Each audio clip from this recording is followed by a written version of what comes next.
And good afternoon. This is Francis Wade from Framework Consulting, and welcome to 3 Mistakes People Make When Choosing Their Next Task Management Approach. And we're just getting started, so we're still in the middle of a setup, so we'll be quiet for a while as we set things up.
And I can see there's a few folks joining. Hi, Bruce, Tanya, Kayagal from Belize, and Damien. Heavy duty Caribbean contingent so far. Welcome to the webinar. And by now you should be able to see the login page.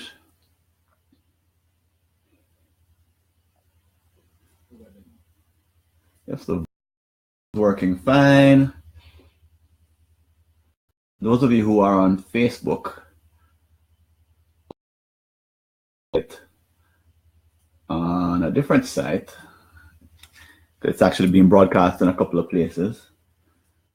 See, I'm going to share that URL on Facebook as well.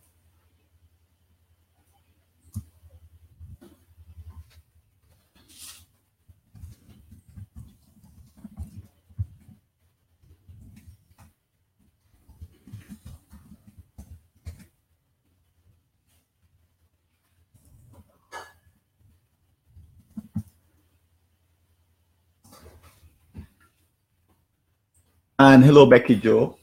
It's been many years.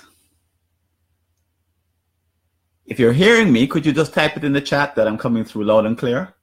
Those of you who are on Facebook.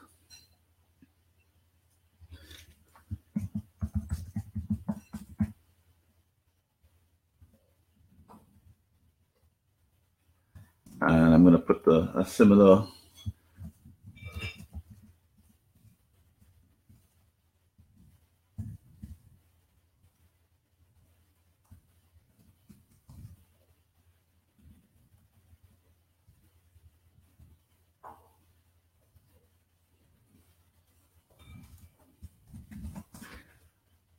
Okay, so I've sent a couple of messages out to Facebook and also to the website. See if I'm being heard clearly. Yes, it has. Been a long time. Lennox Lewis. Yes, sir. So it's great to see a lot of people that I know, and it's a couple minutes before we're ready to start. 3 mistakes people make when choosing their next task management approach. So you probably know that we're going to be talking about apps and habits and platforms and devices just a little bit. We'll be starting in a couple of minutes' time.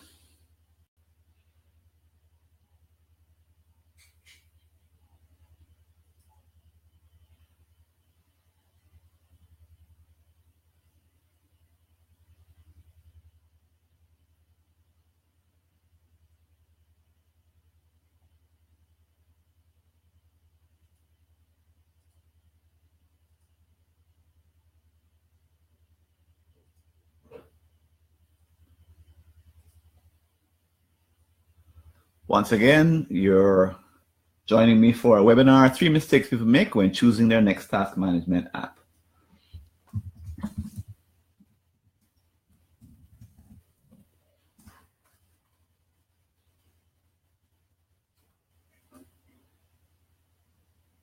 Great, thank you, DMP, and welcome, Clint.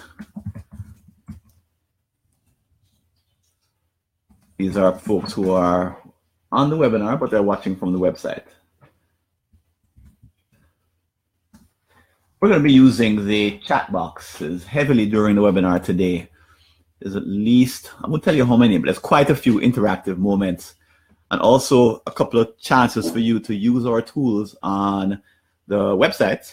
On our websites, you're actually going to be using an assessment, and so we'll be interacting quite a bit. So make sure you have your chat room available and open. Hi, Joanna Richards, welcome, because we're going to be going back and forth. Okay, it's just about 1 o'clock. We're getting to the top of the hour, and there's no way to start a time management seminar or webinar late. So we're just about to get going.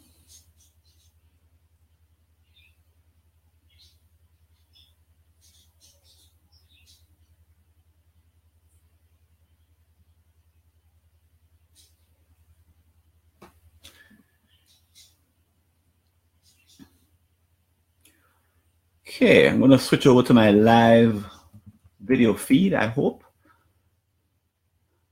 Not quite seeing the feed. Let's see what's happening here. Gonna do this again. Great. Now it's working. Hello, everyone, and welcome to 3 mistakes people make when choosing their next task management approach. So we'll be together today for about an hour. I'll be interacting with you, as I mentioned before, all the way through. And at the very end, we'll be taking a Q&A, and I'll be honest for as long as you'd like, just in order to answer questions related to the work that we're doing here at 2Time Labs and how you can become an expert in choosing your next task management approach. Because as you probably know, one task management approach doesn't last a lifetime any longer. It used to, but not any longer. Okay, so we're going to switch over to the slides and we're going to get going.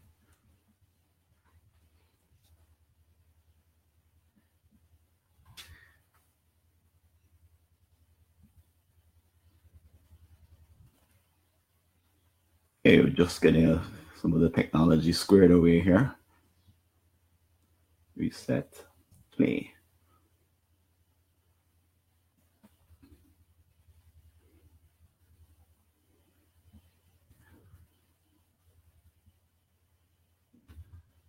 Okay, I think I hit the wrong button. I know you can hear me, but I love technology.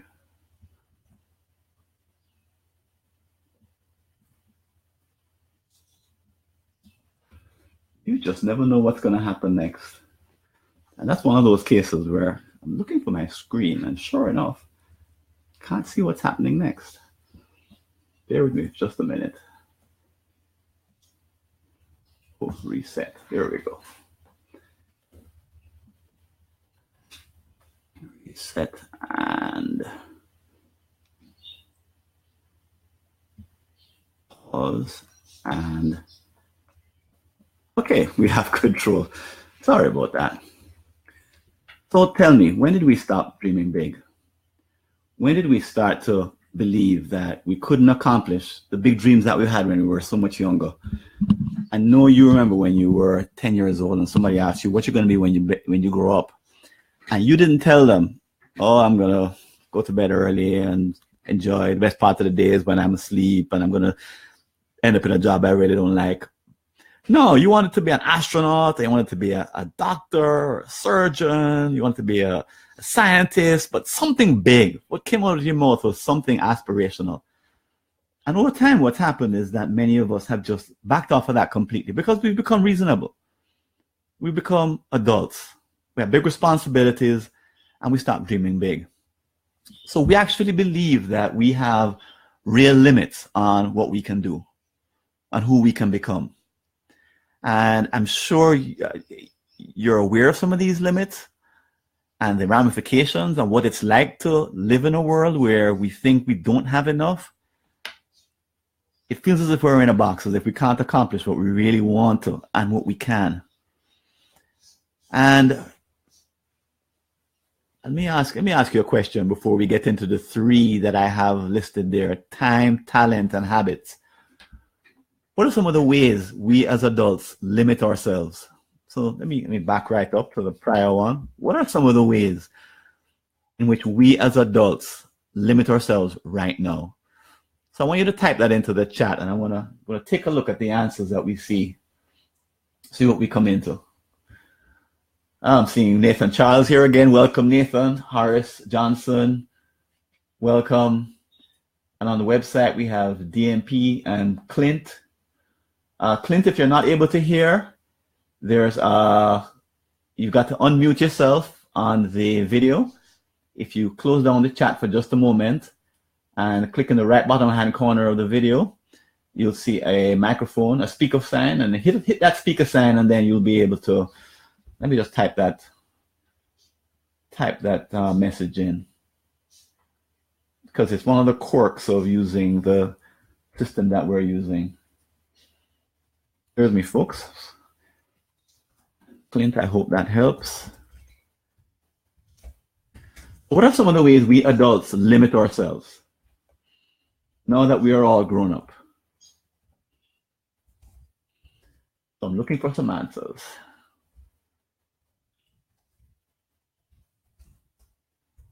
Great, thanks, Clint. I can see that it's working. Great. So Clint, DMP, everyone else, what are some of the ways in which we limit ourselves?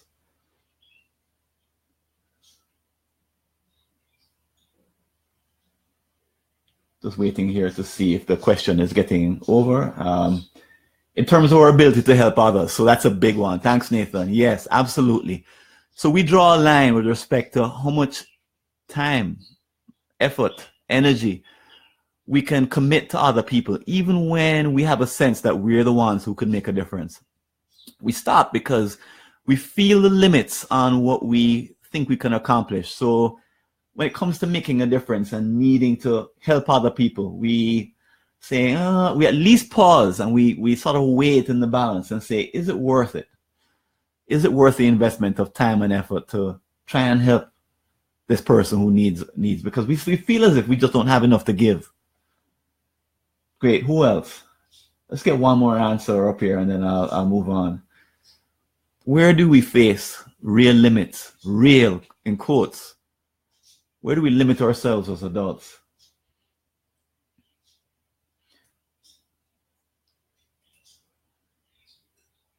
And some other folks joining, Jamaican Gem, Omar W. Ellis. DMP says we lack faith that we can achieve our big goals. So we have such big doubts about what we can do that we don't even want to disappoint ourselves, let alone other people. So we don't even bother to take a chance on ourselves. Lacking faith. It's exactly what it is. And then Clint says, sometimes we just we feel as if we have a limited amount of energy for other obligations. So we parcel our time out and we kind of do an energy budget maybe. And we don't share ourselves out.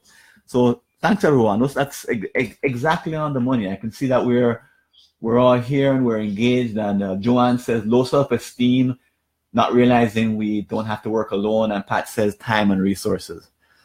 Well, I'm thinking that Pat is hitting the nail on the head just because we are in a seminar after all where we're going to be looking at these kinds of questions. So here are the three I'm going to be focusing on today. All answers are correct, of course, but here are the three big ones that we're about today: time, talent, and habits. Everyone, we only have 168 hours per week. At this point in our life, we do believe that our talent, let's say in the area of being productive, is limited. We can only be as productive as, let's say, our God-given talents allow us to be. We're not getting any new talent in this area, in other words. And then the habits that we develop, they are so hard to change. In fact, they're so impossible to change, I'm not even going to try. I'm too old. I'm this old horse that you can't teach new tricks. So we limit ourselves and take ourselves back. All right. But thankfully, it doesn't quite stop us entirely. It's not as if we have stopped dreaming. Maybe just we've given up on big dreams, on big aspirations, on big possibilities. And we sort of settled for small ones, but we still try to sort of stretch the boundary just a little bit. Maybe get a lot of 2 or 3%. And some of the tactics that we take to expand the limits on ourselves include reading books on productivity, getting more books, thinking that one of them must have an answer, including my book, more apps, because we have to get by on a daily basis, and there are more tasks that are coming at us, and we'll always need to have some kind of tool available to us, even if that tool is only our brain. Surely there's a video out there with the right answer, or a blog post, or a podcast. Someone must have a way to help us bust out of the little 1 or 2% improvement that we sort of limited ourselves to. And maybe we could get back to some big dreams. And of course, there's got to be someone selling the new iPhone or the new Android OS or the new one that I don't even know about, the new one from Google. That one is going to make the difference. That one is going to be the essential element that's going to give us the ability to once again dream to accomplish all that we could accomplish, all that we used to think we could accomplish. But going through all those books, all those apps, all those videos, all of those resources takes time, money, and effort. And frankly, Googling all of them and trying a few of them and following top 10 lists of the best task app to use or the best approach to use is exhausting. But we kind of have figured out that even while we're searching and not finding, that there's no such thing as a silver bullet, that there is no single app. So people may tell us this is the app, the device, the habit, the set of behaviors you need to be following. But at this point, we know better as professionals who are working in the modern age, the internet age. We have cloud computing, we have AI that's coming along to help us. We know there's something more to the equation than the designers are telling us and the authors are telling us and the workshop leaders. There's more to it than just one answer. But there's no one sort of saying, what do you do to get through choosing the right combination that works for you or that works for me? So we perhaps have also figured out that there's at least a combination of behaviors, apps, and devices that we're currently using and that we need to use in the future.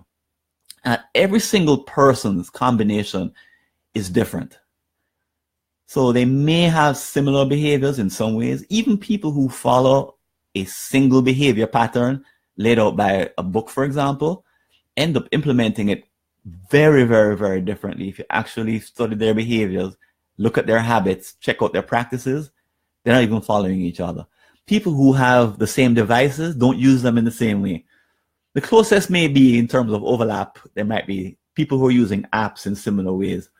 But that still makes us very, very different from the next person. So copying what someone else is doing doesn't help us.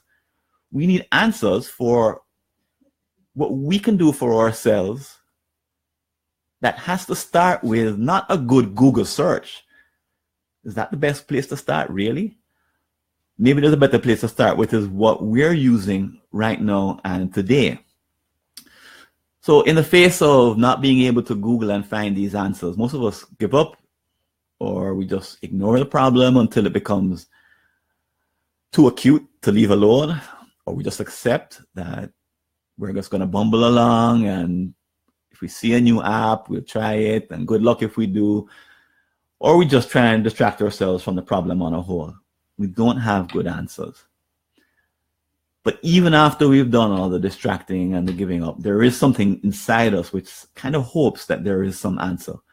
Because we know that greater productivity, being able to accomplish more of our dreams, being free of limits, being able to play big, is still a part of our DNA. We're still 5 years old, way down and deep inside.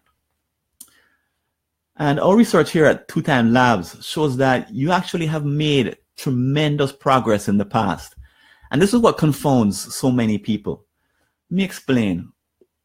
Children, without any instruction, actually put together a time-based productivity system. And by the way, when I say children, of course, I mean you, that you've done this. You did it without any taking a course, reading a book. You didn't even pick up an app necessarily. So you discovered the concept of time when you were about 7 or 8. You started to create time demands. Time demand is an internal individual commitment to complete an action in the future. When you were about 9 to 12 years old, you started creating them in your mind.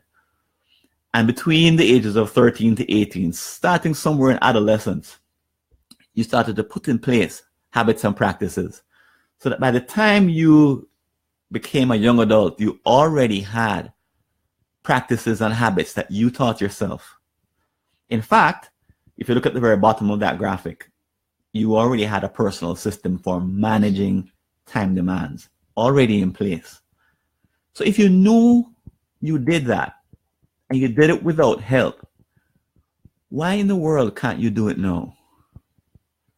Now, in my classes, when I ask people, what did you do when you were 13 to pull off this miracle, such that when you got to 18, you were a functioning adult, you went to university or college, or you got a job, and you actually functioned well? Given that you pulled off the miracle, what was the miracle you pulled off? Can you repeat it? And most of the answers I get, 99% of the time, is people have no idea what they did. They can't even remember it often. Even after I've explained what to look for, it's still hard to pick up, remember, recall, and cast in adult terms. That makes it even harder for us to try to repeat the trick as adults. It leaves us bereft of the skill that we need. But what if we could solve the problem of limited capacity? What if we could recapture the magic we had when we were 13, 14, 15 years old, where we put together this system without help?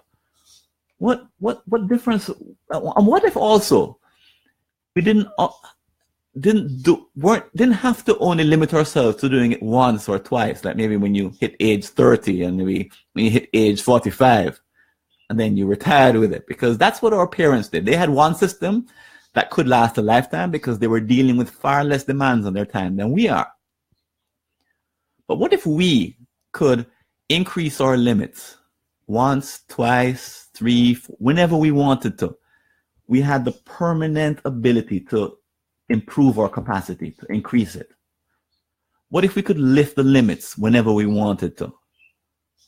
Just as if we were 13 years old. So this is a question for you. You probably know that your current blend of apps, practices, habits, devices, they're not going to last you for very much longer. Let's hope that they can last you through the end of next year. But technology is changing so quickly. The chances are you need to be about picking the next combination. What would it be like to know what that combination is now, as we get to the end of 2017? To know that by the end of next year, there's 2 or 3 important changes you're going to make that would lift the limits of your capacity, of your ability to fulfill your dreams. So here's what I want. I'd like some feedback. What would it be like for you to be able to lift the limits at will? So I'm going to flip over to look at the Facebook page and the page online and see what you come up with. So I see that Garfield Sang also joined. Welcome, Garfield. Gary Wing, welcome. So what would it be like? I think there's a bit of a lag. I'm going to wait for a moment. Lift the limits at will. I'm just typing the question into the chat on the website and also on Facebook.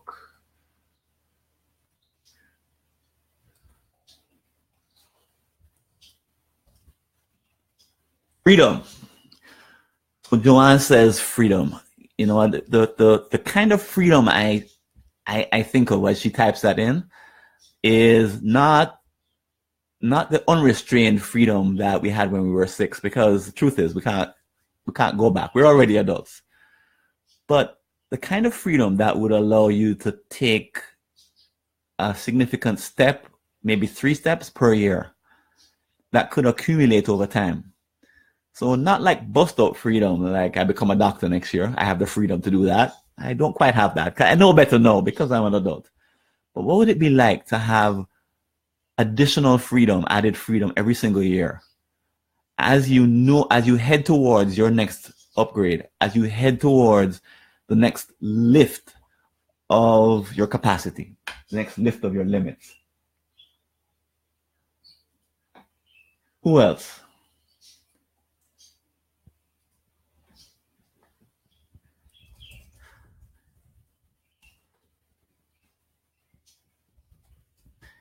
What would it be like to live inside of this world where you're able to lift these limits whenever you want it?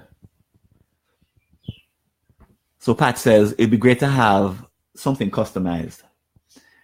Well, this is exactly where we're headed today, which is what would it be like to have the ability to customize a system that would work for you at will? And it would give you the kind of life balance and the kind of free time that Pat mentioned.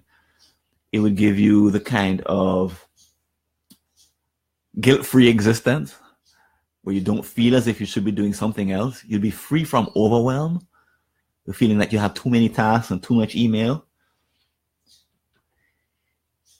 So that word freedom seems to be coming up a lot. So I'm going to move on. Let's see. Sort of with that in mind, that we're about freedom, it seems, more than anything else today. That's pretty much what I have here. We go from being stuck to being unlimited. Again, in this adult kind of way, where we'd be unlimited on a year-by-year basis. Not totally unlimited and free to run wild, but in a way that would have us make progress towards the fulfillment of our dreams. In other words, to not have limits. I experienced a strong dose of freedom around early 2015, which is not last year, but the year before. And it came, let's call it as sort of a part 4 of my own life. As I said, when I leave my programs, I ask the participants, when did you go through these moments where you lifted the limits of what you could accomplish and got yourself more freedom and were able to accomplish more of your dreams? And so over time, I've asked the question so many times, I've had to answer it for myself. So I know that I had an episode when I was 15, and it helped me to reach the top of my class in high school. And I had another one when I was in about 2000, when I made a big jump from finally being able to, or to finally becoming someone who could put all their tasks on their calendar. I actually succeeded at doing it in about 2000. I made another bit back, sort of a poor step in 2006 when I went from using a calendar to using a to-do list. I went back. I'll explain that later on today. And the fourth part has to do with what happened in 2015. Right after I published my book, I discovered a program called SchedPal. And long story short, SchedPal is a program that I now use every day. I actually work for the company as a consultant on a part-time basis. And it's completely revolutionized the way I manage my tasks. And with it has come a tremendous freedom from trying to manually use a digital calendar. I was using Google Calendar with all of my tasks in it, to using an app that automatically generates a brand new schedule just by clicking a button. So the difference in the last 2.5 years has been tremendous. It's been the kind of freedom that I'm talking about here. Oh, there's three main mistakes, as I mentioned at the top of the show or the episode, the webinar. One is that you're not seeing the symptoms at all, that it's time for you to make an upgrade or a change. The second is that you're not diagnosing them correctly. And the third is that you're not planning effective changes over time. So let's jump right into the first one. So some people just are in denial around the systems that their task management process is using. So I've worked with people who tell me, I know I run late all the time, but it's not a time management problem, you know, it's something else. It's a really interesting answer, because then if it's not time management and you're late, then what could? But I have this tussle, this sort of going back and forth with many people. They are experiencing these unwanted symptoms, and at the same time, they're saying it has nothing to do with their time management. Often the problem is that they believe that their time management is something different from the symptoms. But let's assume that they're the same for a minute. When I say symptoms, I don't mean that they're a sign of something wrong or that something is bad with you that needs to be fixed. This is not about an illness. I only use the word symptoms in the sense that they are indicators of change. Almost like, for example, a dashboard in your car where a funny red light starts to flash, and it's a symptom of something that's happening in the car that needs to be changed or fixed or repaired or even upgraded. The brand new cars will actually tell you that. And kind of symptoms that we face in life are indicators that tell us that there's a change that's afoot that we could be about affecting. In other words, they represent an opportunity. However, we often miss the opportunity because we believe that our issues and our problems, these symptoms, have nothing to do with us and or task management. They have to do with my job, my boss, the economy, my kids, my pets, my hobbies, all stuff that comes at us from the outside, as opposed to having it come from inside of us. So we stick our head in the sand and complain. It's not about me. It's about something else and someone else and those people and the circumstances. So unfortunately, when we're in that mode for too long, it's not until things become drastically, gravely overwhelming that we decide that we need to do something about them. In other words, we don't pay attention to early warning signs that it's time for an upgrade to our task management method. That there's something in our combination, or all three parts of our combination of task, habits, and devices, that is not working, that we need to address immediately. Sorry, apps, habits, and devices. So here's who we need to be like. I've watched a few Sherlock Holmes movies on Netflix in the past few months. And unlike Watson, Sherlock Holmes is a master noticer of symptoms. He sees things. So he and Watson are together. They're in the same situation. And Sherlock Holmes picks up on these cues can't even call them clues. They're just cues. That, oh, look, there's a small thing, the small thing, the small thing, the small thing. He puts them all together and he says, Watson, as you can see, here's the conclusion. And Watson says, oh, Holmes, how did you do that? Well, it's because he's picking up on small cues. So we need to be like Sherlock Holmes. So let me ask you, as you look at your current method of managing tasks, as you look at your current combination of apps, habits, and devices, how close are you today to needing an upgrade on a scale of 1 to 10? So let's see in the chat, get an idea of where you are on the spectrum, how close you are to an upgrade. If you could type that in. Hi, Carlene, welcome.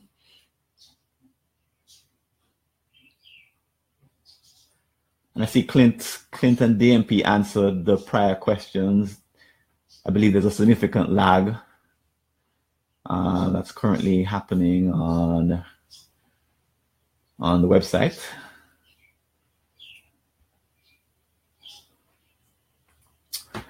But on a scale of 1 to 10, type that number in, let's see. How close are you?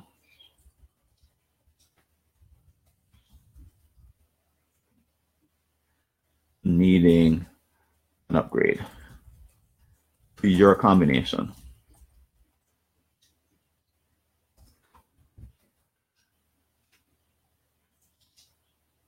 Oh, my typing is terrible. Keep putting in typos. And Joanne is in the middle of an upgrade where Pat is a 9. So Joanne, that sounds like you're already at a 10 because you've already kicked off an upgrade. Awesome. Clint says he's at a 6 or 7, depends on the day. And DMP says a 6 or a 7. Anyone else? Just type a number right in.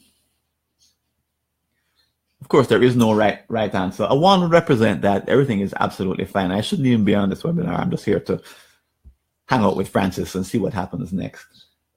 Let's see. On a scale of 1 to 10, it's going to become important because in just a minute, I'm going to actually turn you on to my task and email overload estimator, and you're going to actually be using it in real time. Actually, maybe I should do that now because given the lag that's on the phone, on the call, let me go on to the next. As you type in your number, I'm going to invite you to use our online calculator. So if you use the URL that I provided, the https://goo.gl/capital A, capital R, F, common P, common U, and the number 1. Whew. If you type that into your browser, you will be taken to our online calculator. So I'm going to give you a minute just to do that so that you can actually do the first part at least. It's made up of 2 parts. As you enter 4 answers or so, it gives you a number that indicates your current level of email overload.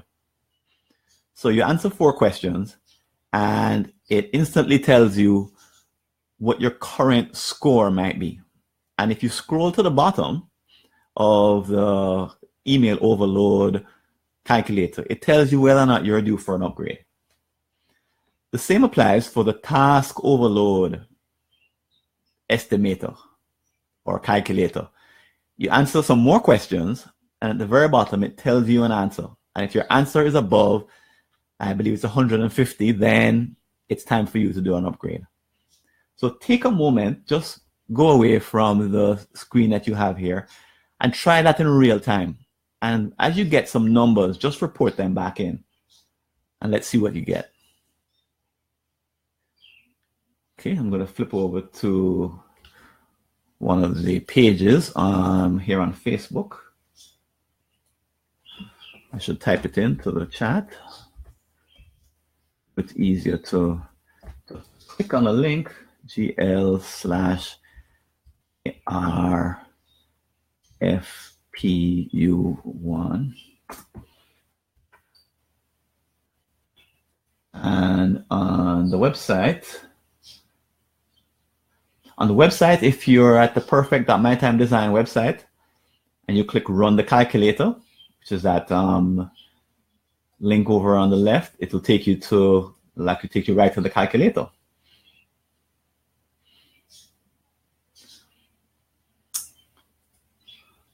But I guess I could just type in the URL over here as well. See if I can do that.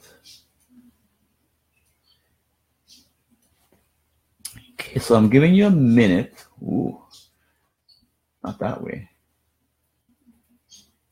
So DMP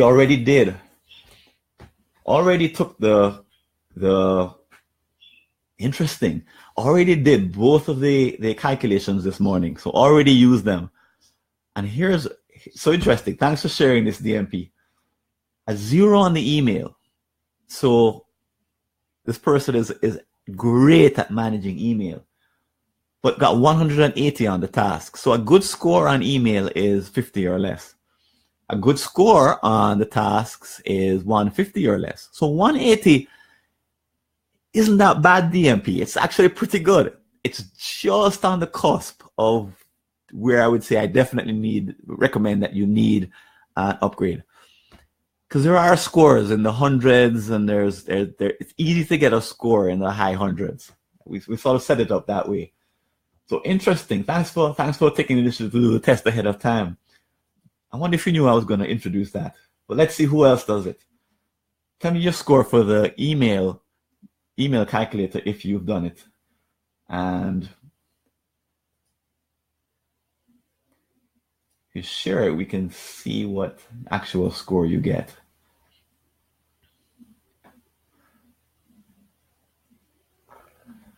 Okay, just waiting to see if we get some other answers in.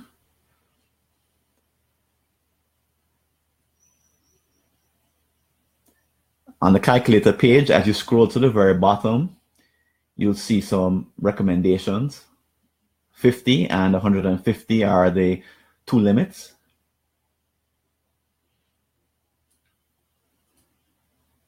Great. Clint gets 252 for email. Okay, thanks, Clint. That's a sign that there's a possible upgrade on the way that may benefit you. We shall see. But again, this is about the early warning signs. A hint that there could be something on the horizon that could cause you a problem in the future. Anyone on Facebook? Let's see.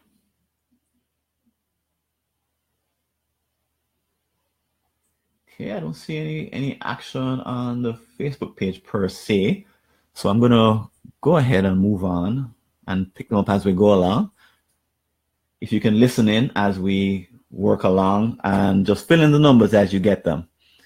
I'm going to go ahead to the next piece of information that Sherlock could actually use. And this one is a bit more straightforward. You don't have to leave the website in order to use this one.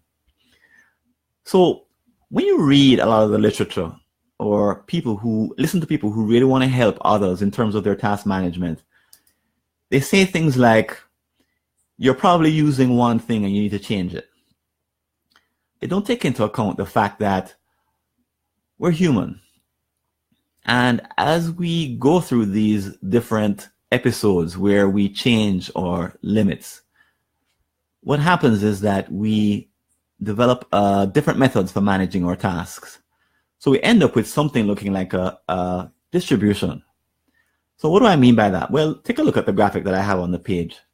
On the left, I have different aids, different ways of storing tasks. So time demands can be stored in memory, which is where because they originate in the mind. On paper, in a simple task app, like Google Keep, for example, which only allows you to keep very simple lists, very simple software, to complex task apps like Todoist or Wunderlist, also Outlook tasks, Google Tasks, for example.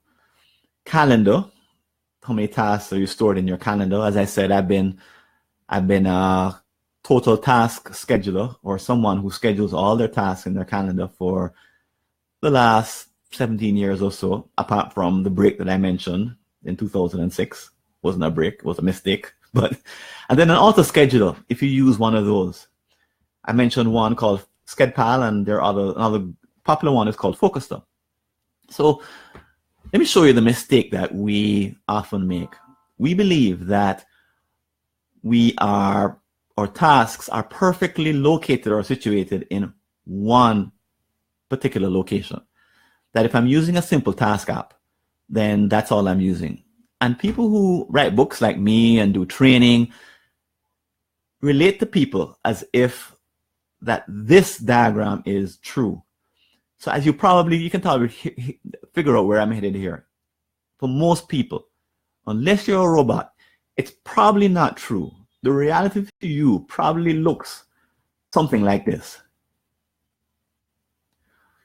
So take a moment, pause for a moment, and I'd like you to think about where your tasks are distributed currently. Not the ideal situation, but what actually pertains.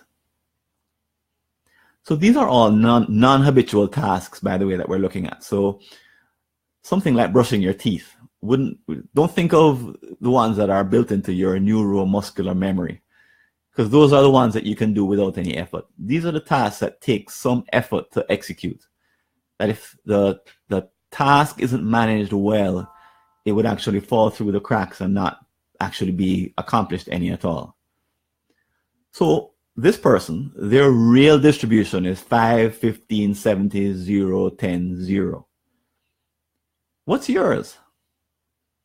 So let's go back and get some answers. I'm gonna come up with mine just in real time, because I haven't actually done this in a while. This one isn't mine, but let's see what you come up with. As you can imagine, the answer has everything to do with what kind of upgrade you would make and whether or not there's an early warning sign that there could be an issue. Like, for example, someone who is 90% memory and 10% paper, if they're in any kind of adult responsibility, chances are they're overdue for an upgrade. So someone who is 90, 10, 0, 0, 0, 0 is someone who is probably ripe for an upgrade. So just type in your numbers. Hi, Janetta. Welcome to the webinar. And I'm going to type mine in. I'll type mine in first on Facebook. Let's see. And then you can type yours in, and I'll come over to the website and also get some numbers there. So let's see. I think for memory, maybe paper, a paper to-do list or paper calendar, simple task app, no cheating, anyone. A complex task app, no. Yeah.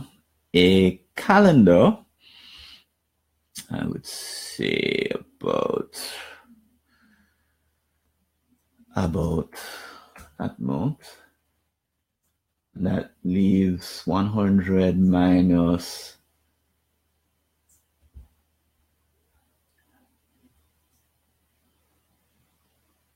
no. I had to make sure that my math is correct. Okay, here's my score. My score is 5% memory, 1% paper, 0% simple task app, 0% complex app, 75% calendar, and as a SchedPal user, 79% auto scheduler. Pat is 1%. I think that's a 1. 0, 5, 3, 4. No, that's not a 1. That's something else. 0 for memory, 5 for paper, 5 for simple task app, 0 for complex task app, 80 for calendar, and 0 for auto scheduler. Great, thanks, Pat. And Joanne is 20, 30, 0, 0, 50, 0.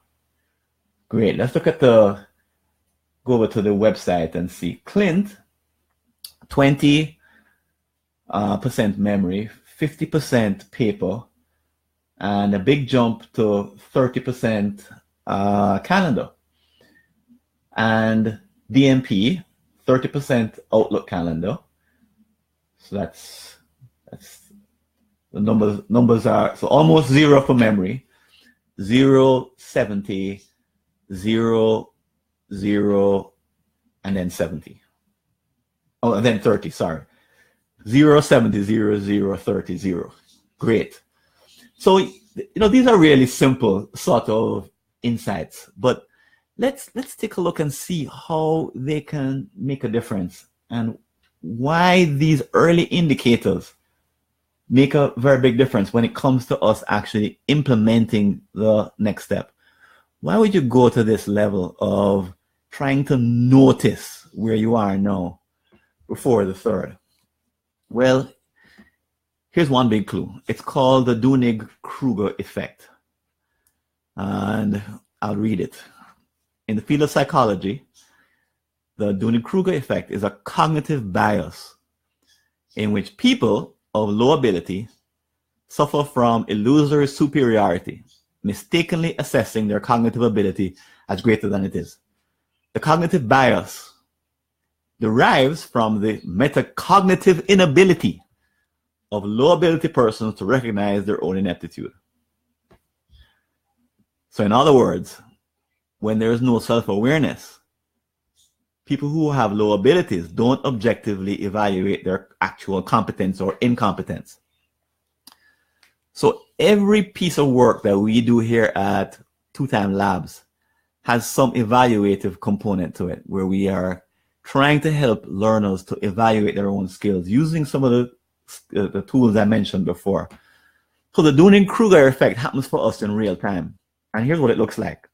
This was taken from the Psychology Today website, but this is exactly what happens in my programs, whether online or real life, or I think it happens to people who start to read my book. So they start off with no confidence. It zooms up as they come to understand a certain principle. They believe that they're really good at it. And then over time, as they start to understand what the skill really involves, their confidence plummets. Because now they realize how hard it really is as they become more experienced and more knowledgeable. Over time, they may achieve expertise, but you can see there's this big fall in drop in confidence. As I said, we see it happening in real time in my programs. Sort of a come to Jesus moment when you realize that you thought you were, but you're not really. It's a tough moment for people. As you start to be like Sherlock Holmes and detect these things about your own system, the combination of apps, devices, and habits that you use, as you start to really understand how you're using them, the same applies. You feel as if, oh my God, I'm doing a really good job. And then as you realize what expertise really looks like, you realize that you're not. So having a beginner's mindset is critical if you're going to really be like Sherlock Holmes and be able to notice all of these symptoms. So let's move to the second. So beyond your ability to see the symptoms in the first place and be like Sherlock Holmes, there's diagnosing the systems like Dr. House. So Dr. House is once again, Netflix, thank you very much, but it's on television. It's a television show about a surgeon who is an expert diagnostician. He apparently is a figment of imagination because no one in the world could understand all the different fields that House understands. This is what a medical friend of mine tells me. No one covers that many fields. What you do, in fact, is that you call experts. You don't try and solve everything yourself. Anyway, my goal is to have you become like a Dr. House, right, on this call. And I want to introduce you to one idea that you could become a Dr. House in, even as we speak to some degree and as we do some work here. And I'll do it by introducing a fundamental that we call flowing. And it's a bit of a combination of what you may know as the flow state from Mihaly Csikszentmihalyi, deliberate practice from Anders Ericsson, a little bit of Cal Newport thrown in there, and also some of the ideas from Sophie Leroy on attention residue. So flowing is the ability to prepare for, enter, and exit a very hyper productive state where you're absolutely being challenged by the task at hand. And it's so challenging that time seems to float by. So it's a period when you feel as if you're being used by almost a purpose higher than yourself. You feel as if you're getting better and you're improving. And it's tremendously challenging and difficult, but fulfilling and rewarding. So here's what happens. And I'm going to actually point you in the direction of a resource in which you can do your own evaluation in flowing. So here's what's likely to happen. I'll show you, you'll actually do your own online self-assessment and quiz. You may see your confidence zoom up when you do this very short quiz, which has about 13 questions, I think, or 14 questions. It gives you an idea of what flowing is all about. But then I'm going to share with you what flowing actually is. Having done the quiz, I'll teach you what flowing is in this interactive, give you more insights into what it actually involves. Then I'm going to ask you to do a far deeper self-evaluation. And as you do the self-evaluation, you may find yourself slipping down that Dunning-Kruger curve. And you may find yourself just following that curve. Now, in the future, our experience is that for the kinds of combinations we're talking about of habits, practices, apps, and devices, expertise doesn't come as quickly as this curve implies. In the kind of work that we do at 2Time Labs, expertise takes much longer. And it's just a reality of the way that it happens. So I think I had an extra page in there. Yes. So let me point you in the direction of the self-assessment. Unfortunately, there's no way to do it and then wait for the answer and then come back to me. It takes about 14 or 15 minutes to complete, but that's the URL, as you can see. I'll type it up in the chat. I'm sorry I don't have like a shorter version that you could zip through in no time. Doesn't actually exist. It does take a while to get through the simulation. But it's a real-time evaluation of your skill, and you learn actually what flowing is all about as we define it as you do it. It should be, like fun to do. I really enjoyed putting it together and running it past various colleagues. And as you do it, laughing at a comment here, as you do it, you'll come away with an evaluation of your own skills. And Pat says, narcissistic personality disorder again. Yeah. Yeah. As you experience the Dunning-Kruger effect, sure enough, you think you're all that. And frankly, the term has been used a lot in politics recently. I'm not going to say in what context, but there are some politicians who do believe that they are doing a great job. I'll leave it at that. So here's what you'll see on after you do the quiz, after you do some learning, and after you actually do the evaluation. Here are 3 of the charts that are in the evaluation that you'll see. So one is that you prepare for flowing, and here are some of the behaviors that people engage in. And there's actually a link to these charts at the very bottom, and we'll also be saving the recording, by the way, from today's webinar. But so there's preparing for flowing, and these are the behaviors that go with that particular fundamental. We actually call it an executable because it has to do with completing time demands. Here's what happens. Here are the different behaviors that you do as you execute flow. And the idea here is that you score yourself using the belt system that we use here at 2Time Labs in our training. That you, once you understand what these 4 behaviors are, go through line by line and decide, okay, I think I'm a yellow in setting alarms for breaks and rest. I'm white and I'm aware of when flow is present or not, and so on and so forth. And that the completion of these forms is where you finish up the deep evaluation that I mentioned before. Okay, so what you end up with is a deep dive into what flowing is all about, an understanding of where you are. If you do our full program, either the live program, which is a 2-day experience here in the Caribbean, or you do My Time Design, which I'm going to be talking about in a couple of minutes, you end up with a complete evaluation of all the fundamentals, including flowing. It's not meant to determine your weak spots, but find opportunities to boost your capacity. And here's why that's important.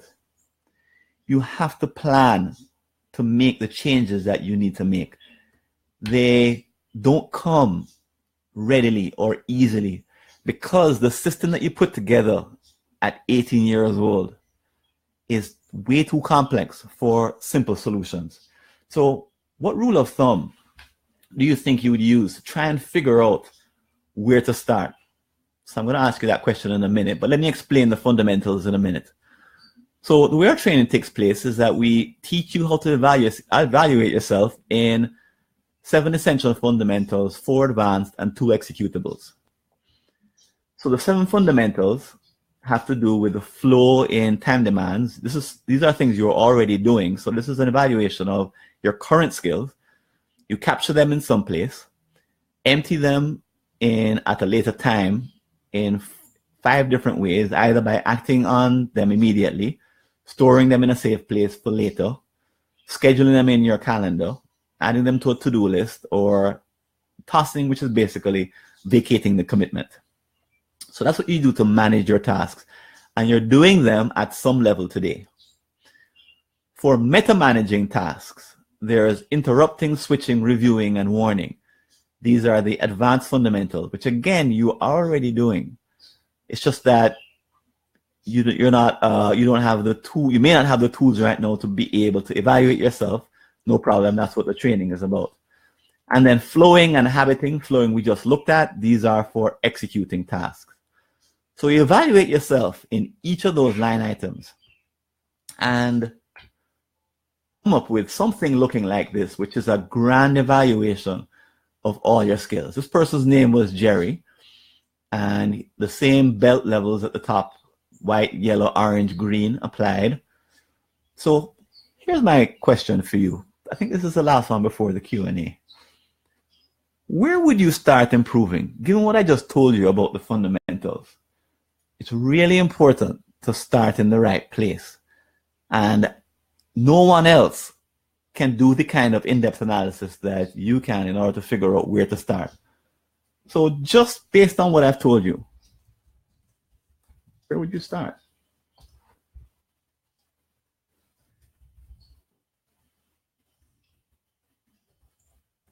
Okay, just type that into Facebook. I think I'm not seeing the question. Let me type it over into the website as well. Where would you start your actual improving? And I should say why. What's your reasoning? Obviously, this is not something that you Google, right? Where would you start improving? And why?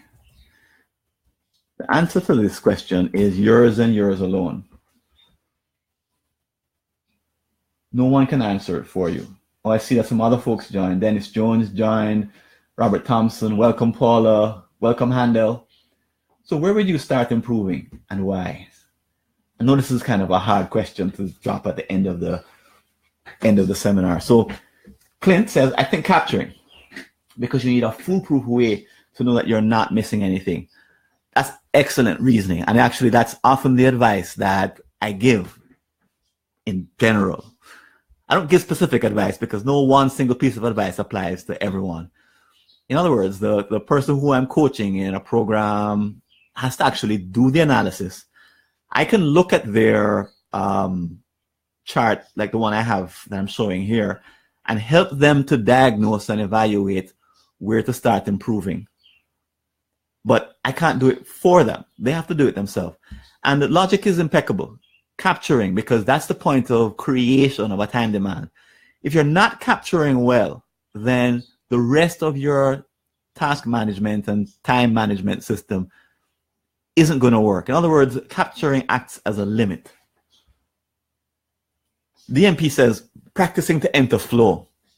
Again, there's a great reason to do that. Why? Because you need the flow state every single day. When you hang up from this webinar and close out, you're going to be going into the flow state, I imagine. So it's a tool that you're using every single minute of every single day, even if you're not using the other fundamentals at a very high level. So sure, it could make sense to start with flowing. Let's see who else. There's actually a lag on Facebook, I noticed. Rather a big one. It took a few moments for my post to go in. So I'm just gonna step on this a little bit and pick up the responses at the end, because we're drawing to the end of our time. And here's the result of what we recommend that our learners do. From my book to online training to our live programs, that the point is to come up with a simple plan. One that is made of baby steps. One that lasts not just months, but years. One that covers the entire spectrum of your combination, your apps, your habits, your devices, that takes you out over time and gives you can imagine planning all the changes you want to make in 2018. Why? Because you did a whole bunch of in-depth work to figure out a handful of the most important changes you need to make in the next year.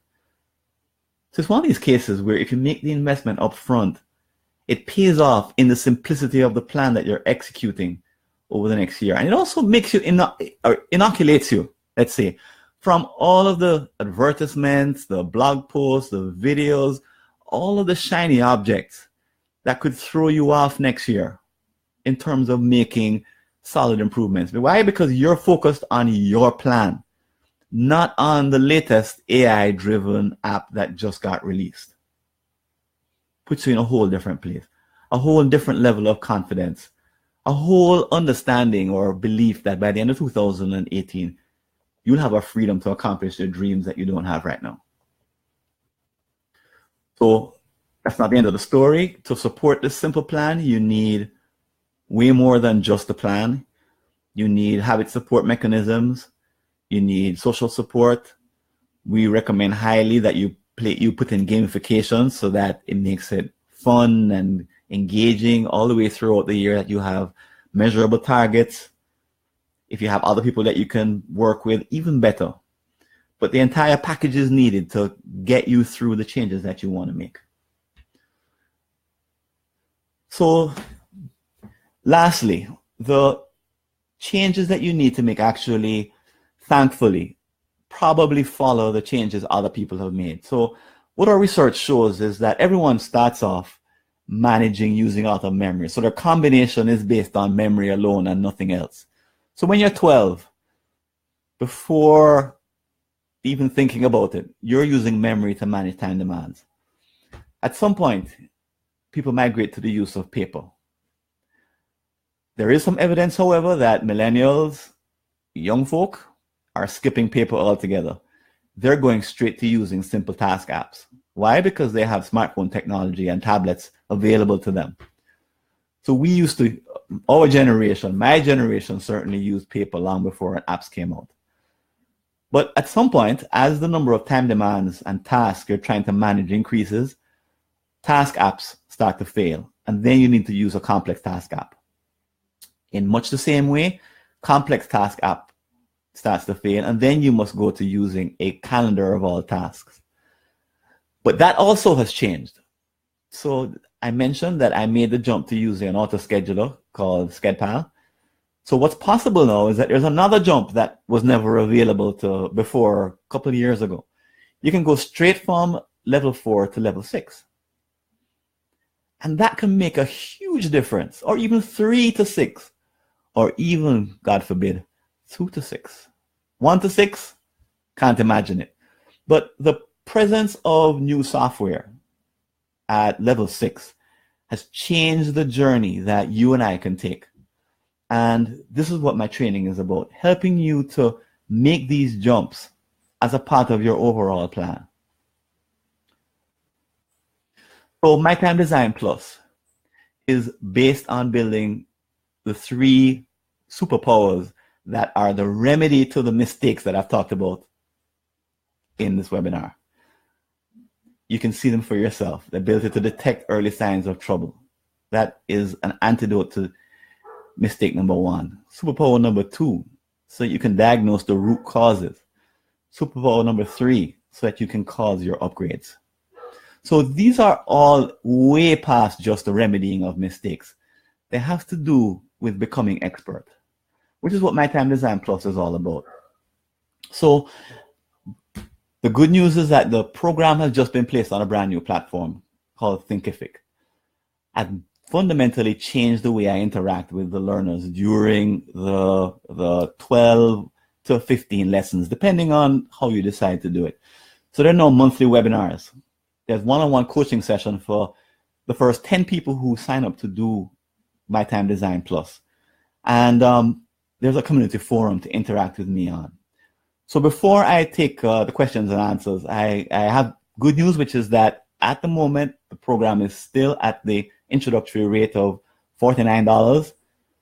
It's a limited number of slots that are available. If you're interested in doing the program, you can click on the link on the website page. And I'm also going to put the link on Facebook so that you can, if the program calls to you and you see that it can make a fundamental difference in your freedom, in fulfilling your dreams, come join me in the program. It is already underway. I'm just getting in the first set of learners at the moment, and I welcome your involvement. You can count on me to be your partner in 2018 as we work on expanding your limits together. So, questions or answers? Hopefully I'll have the answers to your questions or comments. I think we went slightly over the 60 minutes. Apologize for that, poor time management. But on the website, type in the link to MyTime Design Plus for Clinton DMP questions or comments.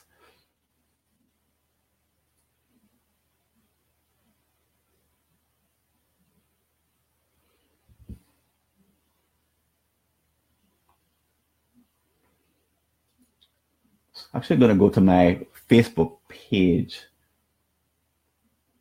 I'm going to see, because sometimes it doesn't refresh to my screen. If you're typing in a comment or a question, just let me know.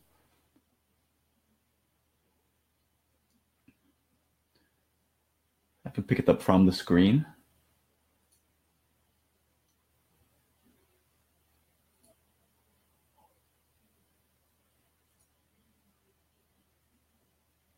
System is very slow today.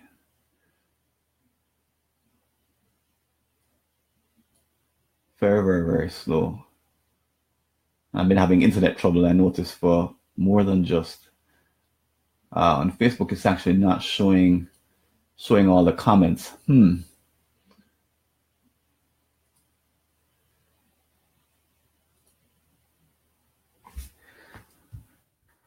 I'm going to type the question in, questions or comments.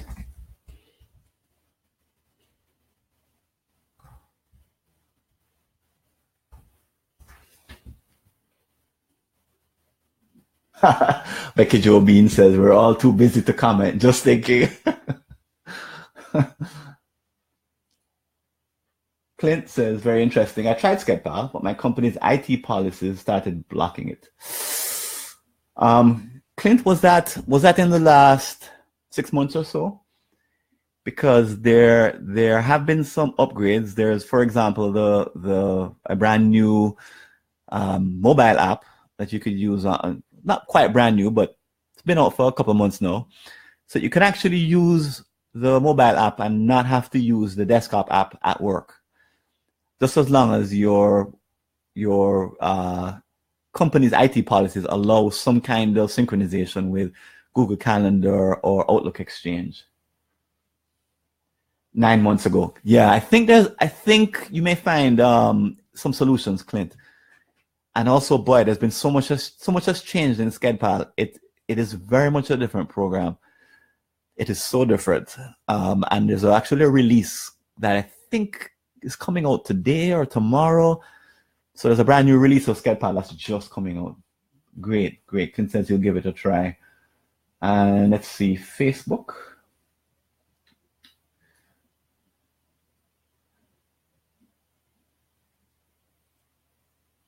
Okay, I think my Facebook page is not updating. Or if it's updating, it's doing so slowly. And having heard from Clint on the website, and no question from DMP or comment, I think we're going to sign out. I'll just refresh my screen one more time. Very slow. Oh, okay. I'm seeing comments now. Great. So Joanne is saying, it's actually lost the comments that I just typed in. We are having system challenges. So having said that, I'm not able to interact with you the way I really want, and I'm not sure why. And I can't really quite do anything about it. So I apologize for this. I think the issue is with Facebook, and it's not quite updating the screen with the comments. Just sort of stopped. It's just too bad. But if comments and questions you can send to me, my email address is francis@fwconsulting.com. If you're on Facebook, you can contact me there.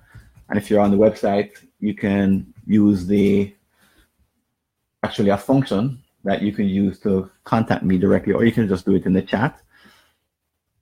And look forward to seeing you either in My Time Design Plus or on Twitter or on Facebook, somewhere social. Thank you so much for participating. It's been a pleasure. Thanks for interacting with me. I love when we're able to do that and it actually works. Sorry that the system didn't cooperate to its fullest. Let's see if I can actually wave at you as you, I think, yeah, I can wave goodbye. Thanks for participating. Goodbye, everyone, and I wish you all the best. Take care.